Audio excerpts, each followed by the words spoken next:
Vocabulaire. Hamada. Est-ce que Hamada veut dire louange avant d'aller à Tasbih? Hamada, ha, mim, del.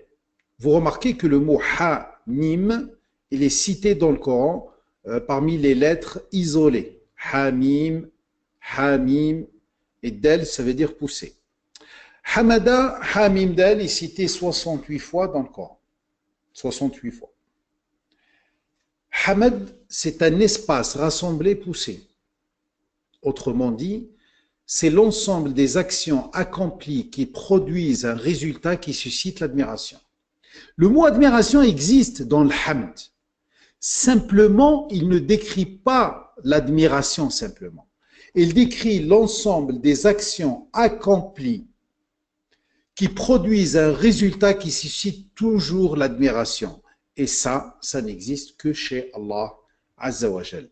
Alhamdulillahi Rabbil Alamin ne provient que d'Allah, l'ensemble des actions qui suscitent l'admiration. Le responsable de l'évolution des êtres de l'univers. Quand vous dites Alhamdulillahi Rabbil Alamin, pensez à ça. Ne provient d'Allah, ne provient que d'Allah. L'ensemble des actions qui suscitent l'admiration.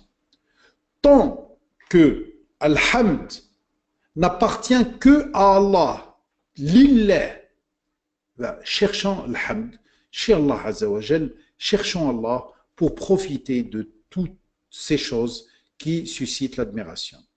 وَلَئِنْ سَأَلْتَهُمْ مَنْ نَزَّلَ مِنَ السَّمَاءِ مَاءً فَأَحْيَا بِهِ الْأَرْضَ مِنْ بَعْدِ مَوْتِهَا لَيَقُولُنَّ اللَّهُ قُلِ الْحَمْدُ لِلَّهِ بَلْ أَكْثَرَهُمْ لَا يَعْقِلُونَ. Si tu leur demandes qui a fait descendre une eau du ciel par laquelle ils vivifient alors la terre, devenue morte, sûrement ils diront Allah. Dis, ne provient que d'Allah l'ensemble des actions qui suscitent l'admiration. Pourtant, la plupart d'entre eux ne feront pas le lien. Ne font pas le lien, c'est-à-dire ils vont compter sur tel ou tel. Ils vont compter sur leur intelligence, leur pouvoir, leur ego. Ils vont compter sur d'autres créatures. Ils laissent de côté celui qui leur a promis. Demandez simplement. Invitez-moi, ud'ouni, invitez-moi à intervenir et j'interviendrai. N'est-il pas un petit peu débile cet être humain de laisser ce système parfait qui est le hamd et compter sur lui ou sur quelqu'un d'autre? Allah Azza wa Jal nous invite aussi de sabbih bihamdih. Là, on a deux mots, sabaha et hamada. Donc, sois patient face à leurs paroles. Fasbir ala ma yaqulun. Wa sabbih bihamdi rabbika qabla tulu'i shams wa qabla ghurubiha wa min ana'i al-layli fasabbih wa atraf an-nahari la'allaka tarda. Bien sûr, ici, le hamd il est traduit par louer et sabaha par glorifier. Quel est le sens de tasbih? Quel est le sens de tasbih bil-hamd, accompagné de l'hamd? Avant le soleil levant, avant le soleil couchant, durant la nuit, et sabbih aussi autant que deux limites du jour, que vous puissiez être heureux. La'allaka tarda. Vous puissiez être heureux. C'est-à-dire le bonheur passe par tasbih, passe par l'hamd. C'est pour ça qu'on essaye de comprendre aujourd'hui c'est quoi tasbih, c'est quoi al-hamd. Alors, dans la suite du vocabulaire, on va voir c'est quoi tasbih. Bien sûr, tasbih, on a le mot glorification, et comme je vous ai dit hier, glorifier Allah, on a le sentiment que Allah il a besoin d'être glorifié. Et bien sûr, des gens ont inventé ce chapelet pour compter. Hein, subhanallah, alhamdulillah, wallahu akbar, compter, ça devient on compte tasbih. Mais malheureusement, rares sont les gens qui comprennent. Ça veut dire quoi? Subhana rabbil a'la, subhana rabbil azim, ou l'ordre qui adressé à chacun de nous, sabbih isma rabbikal a'la. La racine sabaha, et là je demande votre attention s'il vous plaît. La racine sabaha est composée de trois lettres du Coran. Sin, ba, ha. Ça apparaît 92 fois dans le Coran. C'est énorme, c'est beaucoup. Alors, on doit comprendre c'est quoi tasbih. Sin baha, selon le sens des lettres, c'est le cercle ou cycle bloqué dans un espace. Cercle ou cycle bloqué dans un espace. Vous voyez là, il y a des cercles, il y a un cycle. Vous voyez l'électron qui tourne autour de noyau. Vous voyez les planètes qui tournent autour du Soleil. Qu'est-ce qu'ils font? Ils sont actifs dans un espace. Et c'est ça le sens des lettres. Actifs dans un espace selon une trajectoire. Dessinée par qui? Dessinée par celui qui est au centre. Le contraire de sabaha, c'est habasa. Regardez bien, ici, vous lisez comme ça, c'est sabaha. Vous lisez comme ça, c'est habasa. Et habasa veut dire arrêter, c'est-à-dire inactivité. Alors, sabaha, c'est une activité permanente dans un espace. Habasa, c'est de l'inactivité. D'ailleurs, vous remarquez que la nage en arabe, on l'appelle sibahatun. Sibaha. Pourquoi? Puisque quand tu nages, si tu t'arrêtes, tu coules. C'est logique. Alors, si on est d'accord que sabaha veut dire s'activer dans un espace, on va voir le premier verset qui nous indique cela et qui atteste le sens que je viens de vous donner. Le temps passe très très vite malheureusement. Alam tara anna Allah yusabbihu lahu man fi as-samawati wal ard wat-tayru saffatin kullun qad alima salatahu wa tasbihahu wallahu alimun bima yaf'alun. Ne vois-tu pas que ceux dans les cieux et sur la terre, ainsi que les tayr, c'est l'information volatile, tayr, traduit par les oiseaux ailleurs, se mettent en rang, s'activent pour Allah, s'activent dans ce système, dans cet espace. Chacun connaît parfaitement sa salate et son cycle, son tasbih. Bien sûr, ailleurs, c'est traduit, chacun connaît sa prière et sa façon de glorifier Allah. Ce n'est pas faux, mais on ne peut pas comprendre.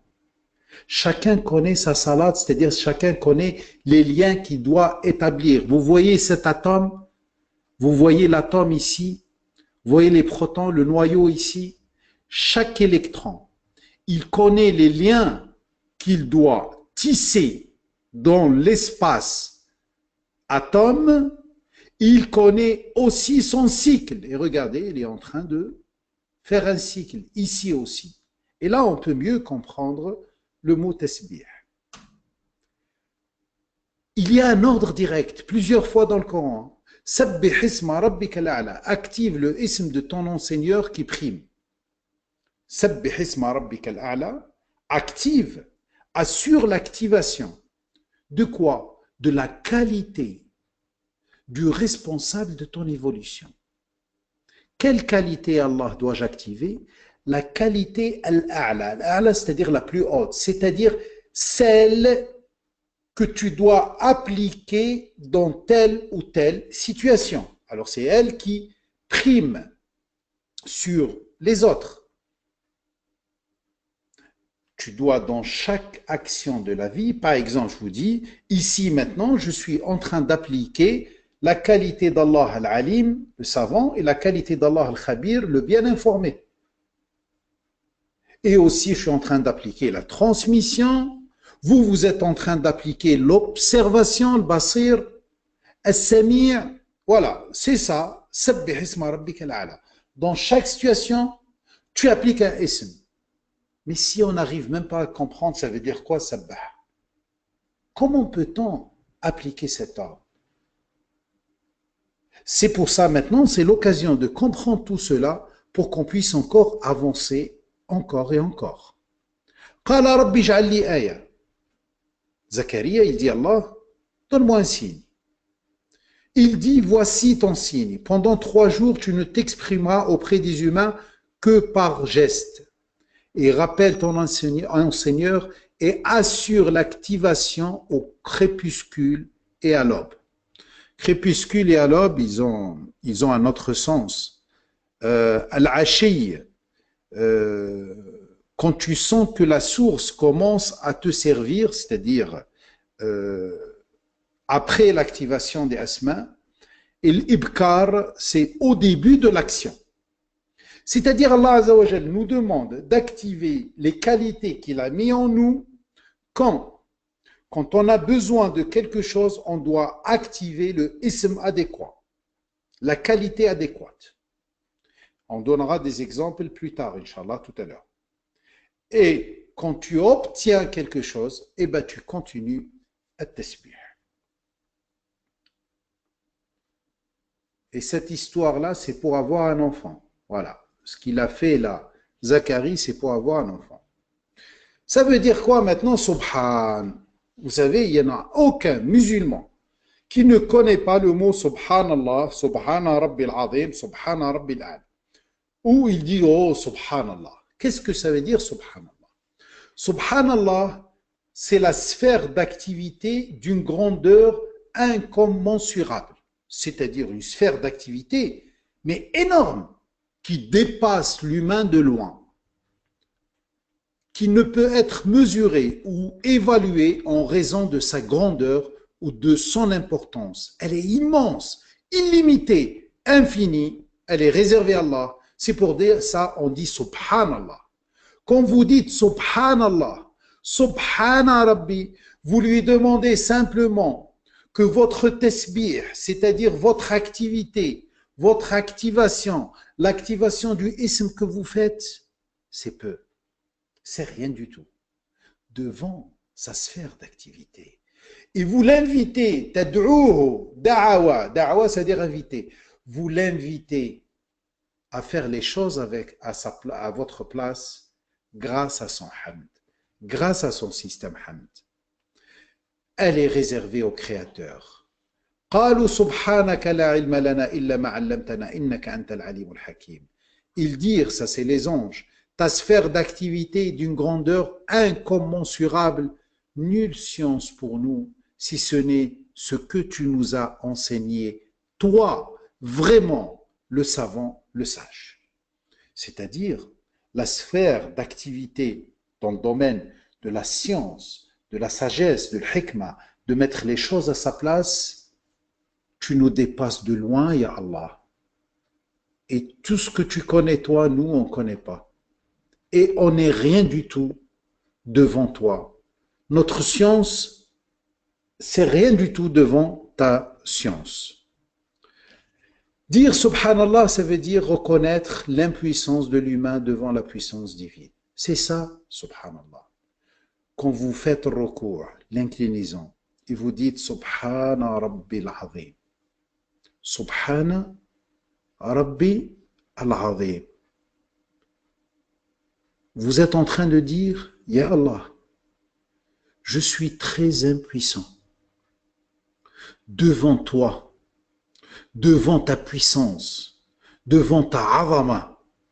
Et bien sûr, quand vous reconnaissez cela, vous êtes dans le khushu', traduit par être humble, pour que vous puissiez recevoir de haut. Souvent, les gens, quand ils font salat, ils croient qu'ils donnent quelque chose à Allah. Comment voulez-vous recevoir quelque chose d'Allah alors que vous le mettez au-dessous de vous? Vous êtes le donateur et lui le receveur. Astaghfirullah. Subhanallah amma yushrikoun. Pour recevoir d'Allah Azza wa Jal, il faut apprendre déjà à reconnaître son impuissance. Reconnaître la puissance énorme d'Allah Azza wa Jal et que sa sphère d'activité est d'une grandeur immense, illimitée et infinie. Ils ont pris pour Allah comme associateur. Ils ont pris Allah, imputé à Allah des djinns comme associateurs. Les djinns, ça veut dire des créatures invisibles. Tandis que c'est lui qui les a créés. Ils se sont figurés pour lui des fils et des filles, sans aucune science. Sa sphère d'activité est d'une grandeur incommensurable et exalté soit-il au-delà de ce qu'ils décrivent. Quand on dit Subhanallah, on est en train de dire que la puissance d'Allah. Allah est très puissant et sa sphère d'activité est d'une grandeur qu'on ne peut pas mesurer.